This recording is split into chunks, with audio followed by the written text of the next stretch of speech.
Hi there, this is Bill Wilkerson back with you to talk about mental health in the workplace. And I'm doing that, as you know by now, in my red socks, because that's our symbol, that's our sign that we are going to advocate for mental health in the workplace. And someday I'm going to ask you, put those red socks on and wear them to work so people will know what we're about. I want to talk today about the more bloodless side of mental health in the workplace, the costs, the dollars and cents side of this question. I've mentioned in the past that economically, the loss of the productive capacity of people at work due to the disablement and premature death associated with depression costs our economies of North America and of Europe across the board 4% of the GDP. That puts it at about $1 trillion+ each and every year, combining these two great trading blocks, which means this is a business issue. This is an economic issue.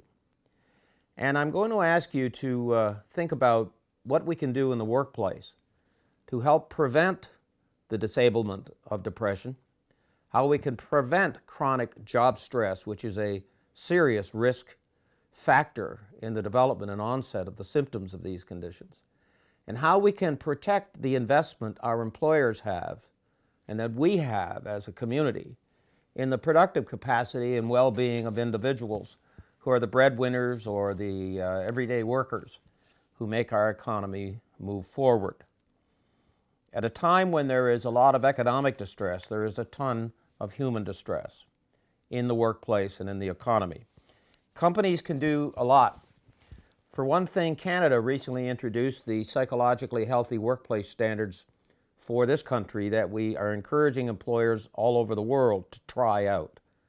A psychologically healthy workplace where we deal with management practices that make people sick, where we reverse patterns of work organization that produce embedded frustration among people who are subjected to those kinds of practices or behaviors and can develop symptoms of mental distress, that we root those out, we fix that. And thirdly, that we ask chief executive officers of major corporations to dedicate themselves as champions for mental health in the workplace. Make it clear you want to talk about this subject. Many are already doing that. Join the club. Make it clear that people have both a right and a need to understand that if they are suffering mental distress, they have their job. They will not be isolated or sent home and never to return. And understand this, human resources managers, and I'm talking now directly to you. You've got to make sure your programs and your practices are not only legal, but are understanding of the distressful dynamic associated with depression, the fear of losing one's job that is bundled up in this kind of condition. And if your practices and if your own attitude are going to deepen the disablement of those who are off work, then you're not doing your job.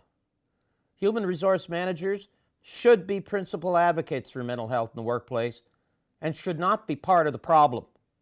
And I'm afraid that's too often the case, not only in Canada where I live, but elsewhere.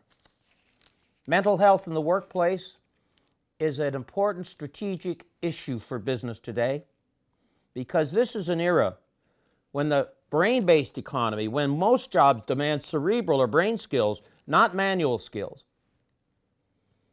where the economy demands innovation. And that's a thought process.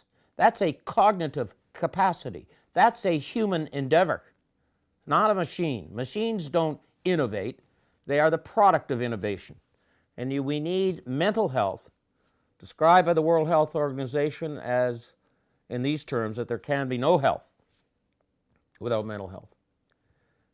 Final word, managers. Mental illness does not mean that employee is damaged goods. It means they are human beings. We are all vulnerable to mental illness. And if they're off work, don't isolate them. Don't forget them. Make sure your programs and your support measures are in place as called for by law as well as common sense.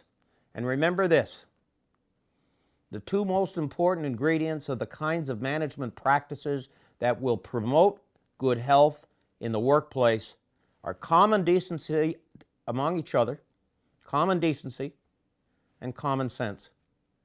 No rules, no contracts, no legislation, no statute can replace those two virtues at a time when depression is rising higher than it ever has before.